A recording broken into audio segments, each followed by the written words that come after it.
Hey guys, what's up? Dingo Crikey here with another figure review. This time we're going to be looking at Transformers Armada Supercon or Deluxe class Wheeljack. This figure was originally released in July of 2003 in the 5th Supercon wave for the price of $9.99, and this review was suggested by user Toyman1976. So thanks for suggesting this review. I did want to put a quick disclaimer out there that in this review I will only be looking at the Wheeljack figure and not his Minicon wind shear.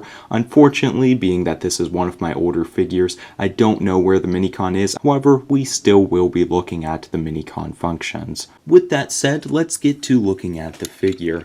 I'll give you guys a close-up look at his car mode.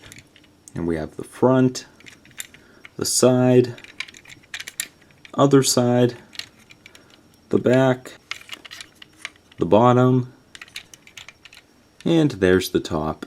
As for the color scheme, we have a lot of gray. We have this sort of American cheese yellow, which is all throughout there. We also have some white up here. We got some red and purple on the cymbals, a little bit of gold in the front and on these wheels here. And we have this dull pinkish purple color on the windows. And if you look closely at that, you might be able to see it does kind of have a sparkly look to it. One thing I want to point out is that the shades of gray are kind of different on this guy. As you can see, these pieces here are quite a different shade than what we have on the rest of the car. As far as details go, we have this sort of mesh grid detail here, colored in gold. There is some depth to that. We also have the insides of these wheels being painted gold, and they kind of have a unique design too. Also, we have the taillights painted red on the back, but the most prominent details on this guy are, of course, the symbols. As you can see, we have a little Decepticon symbol down here, and the Autobot symbol up here. Not only are these symbols detailed in a way to lift up from the actual front of the car, but as you can see, the tear is detailed the same way, and you have all those bits of the car engine painted in gold, but actually molded, and it looks really nice, especially when you have the figure in person. As far as any kibble or bad bits, we do have these springs being visible up at the top. In regards to show accuracy, I would say the design is almost spot on. It has a little bit more of a boxy look in the show and a little bit less streamlined looking, but the overall look is the same. There are a few key differences when it comes to color. Now, Armada obviously had a ton of animation errors and things could look different all of the time, but generally I don't believe he had most of these yellow details. I believe he did have these on the sides. He also has a blue line going down here on a lot of the shots in the TV show. This part is supposed to be gray. These are still white in the show. The window's also more of a blue color in the show, and I do believe these details are blue as well. As far as gimmicks and or additional features, this guy does have a roll feature. However, it doesn't work all of that well. As you can see right now, the back wheels are the only ones that are moving. Now, there's something interesting here, and I believe it was done for the transformation, is that the tires on the front are actually separate from the wheel. So the wheel never actually moves. On the back, though, you know, the whole thing will spin. And I believe that can make it a little bit harder to roll it across the ground. However, we have no kibble getting in the way. It's completely flat on the bottom, which is really nice. We do also, of course, have these Minicon ports, 3 in total in this mode, and since I don't have wind shear at the moment, I'll be using Universe 2.0 Jolt to show off this feature. What we do here is, of course, just take this Minicon port and plug it into place, and both of those cannons will flip up. And now what you can do is you have these little triggers on the bottom here. You can press against these, and he has some firing missiles. Here we have him compared with Armada MaxCon Overload and Cybertron Deluxe class Runamuck, Runamuck being the same mold used for Armada Sideswipe. Here we have him compared with some of the more recent Armada remakes, Thrilling 30 Deluxe Class Armada Starscream and Universe 2.0 Deluxe Class Hotshot. And you can see there are some pretty big size differences, which is especially a shame in the case of Hotshot considering their relationship in the show.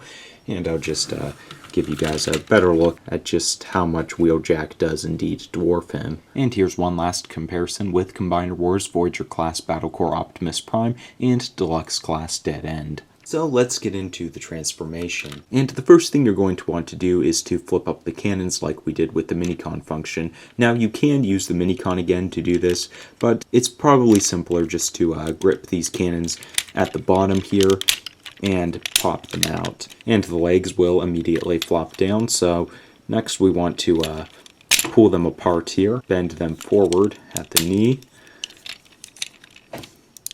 And then you want to get your fingernail in here and flip out the front of the foot. And then you want to do the same with the heel. Next, we want to work with the arms and the body. And what you want to do here is just pull the arms forward to free them from those pegs there. There you go. Pull them out. Next, what we're going to do is to grip this back piece here and pull it backwards like that. For the body, there's this peg here. Take this hole and push it down into place. Then we want to take this back piece and fold it down. Make sure that it's pushed down as far as it can go. And there we have Wheeljack in robot mode. And let's bring him in for a closer look. I'll give you guys a quick body scroll. There you can see the head sculpt. Give you guys a good look.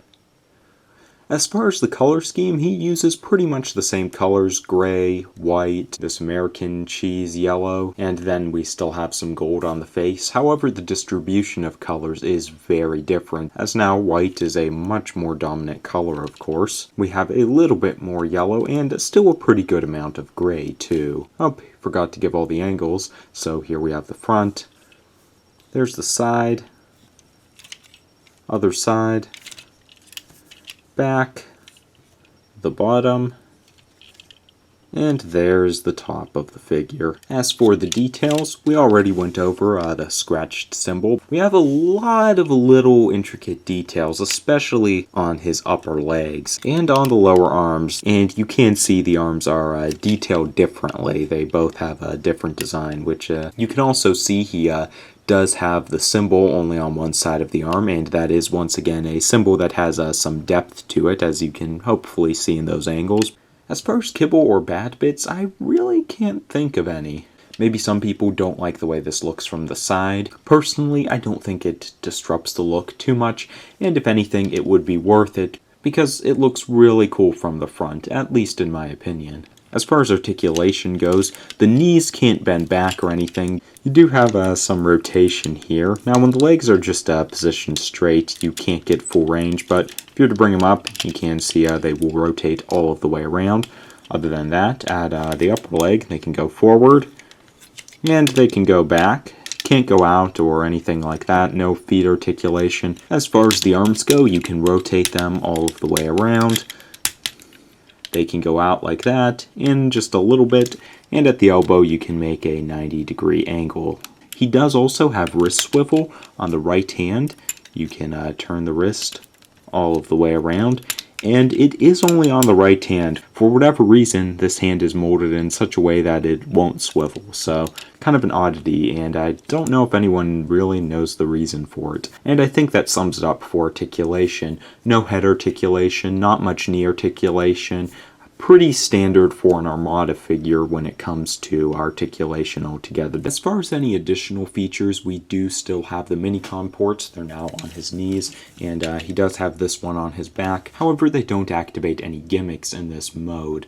We do still have these cannons. You can tilt them up like this, but unless he's shooting at jet fire, it's not going to do him much good. Now, we can fire the missiles, as we did in vehicle mode, and once they're out, he can use them as swords, which is something he uses in the show, and you just take the missile and push it into his hand, And there he has these things, which I guess are supposed to be swords. He kind of used them like that in the show. As far as the overall feel of this guy, I would say despite the fact that we do have some things like the legs that are pretty hollow, as you can see, he feels really solid. Also, all of the joints are really tight, and I would like to remind you guys, this isn't one of the Armada figures that I rebought. This is the original figure that I own, and outside of maybe a few nicks here and there, overall he stayed in really good conditions, so I do think that says something for the figure. Now, as far as show accuracy, he pretty much has the same problems that he had in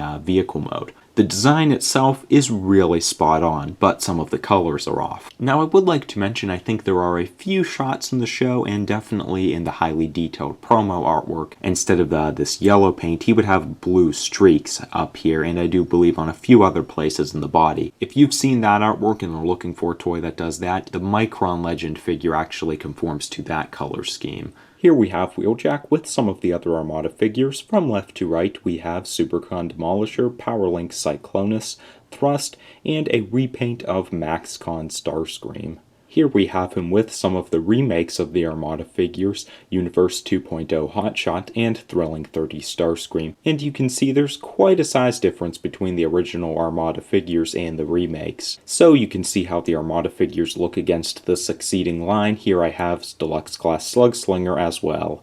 And here we have, from left to right, Combiner Wars Voyager Class Battlecore Optimus Prime, Deluxe Class Dragstrip, and Classics Voyager Class Optimus Prime. As for final thoughts, my personal opinions, outside of maybe wanting a little bit more articulation, for me this is an incredible figure. Like I said, once you get aside the limited articulation, as for display purposes it's probably one of the best of the Armada figures. Has a very simple design, but it pulls it off really well. No problems, cool aesthetic. Unlike some other Armada characters, I would say this guy looks pretty spot on to his show appearance, outside of some of the color differences. Some of the detailing on this guy, such as on the upper legs, especially on the symbol, is really nice. All around, this is an A+ Transformer for me. Now, as far as recommendations, if you're looking into Armada figures, this is definitely one to pick up. If you're a fan of the Armada Wheeljack character, outside of the articulation, I don't see any reason why this figure wouldn't satisfy you, well, other than maybe the colors, in which case your best bet will be looking to the Micron Legend version. But as far as articulation goes, I don't think they're going to be remaking this guy anytime soon, and even if they did, you probably wouldn't get the durable feel that you have with figures like this. If you're a casual collector but you're deciding to get a few figures from each line, I would recommend this as one of the Armada figures to get. If you just like cool Transformers, I would say this guy displays really well. I think you can see that in the video, or at least make your own opinions about that. If articulation is a really big deal for you, then you'd probably want to stay away from this guy, or for that matter, anything out of the Armada toy line. Same kind of goes if you're only into getting the really high quality figures. You know, he looks and feels very high quality, but if articulation's a big deal to you, that might be a deal breaker. Ultimately though, I hope this review helped you guys make up your own minds about the figure, and that's all I have to say for now. So if you want to see more reviews like this, you can go to my channel, check out my other figure reviews. I upload figure reviews on a weekly basis, usually on Friday, and then on Mondays and Wednesdays I upload Transformers commentary videos where I basically talk about the movies, the cartoons, maybe do some commentary on new Transformers figures coming out, anything like that. So check it out if you're interested. You can also follow me on Twitter for more regular updates. Anyways, that's all I have to say for now. Thanks for watching, stay tuned, and have a good one, guys. I'll see you soon.